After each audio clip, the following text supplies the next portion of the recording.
पति पत्नी में एक दिन झगड़ा हो गया। झगड़ा होते ही पत्नी से बोला पति के अपने मायके जाओ, तुम्हारा इस घर में कोई काम नहीं है। तो पत्नी मायके जाने लगी तो उसने कहा कि मैं ऐसी हालत में अपने मायके जाते हुए अच्छी नहीं लगूंगी, मैं नहीं जा रही। तो पति ने उसे धक्के देकर निकाल दिया और कहा कि आप अपने मायके जाओ, हमारे यहाँ आपकी कोई ज़रूरत नहीं है। तो वो अपने मायके चली गई। उसने सारी बात दादी को कह दी।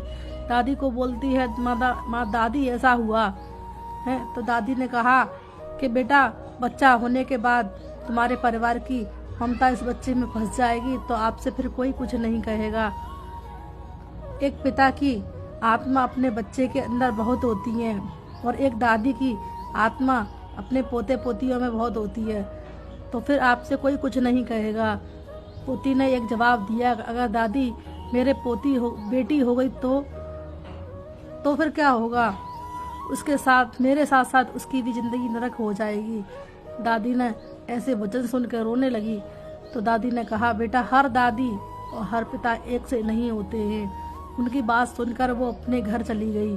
घर जाते ही उसकी दादी ने पूछा, उसकी सास ने ये कहा कि क्या हुआ है, कि मेरे बेटी हुई है। तो उसको फिर से घर से निकाल दिया।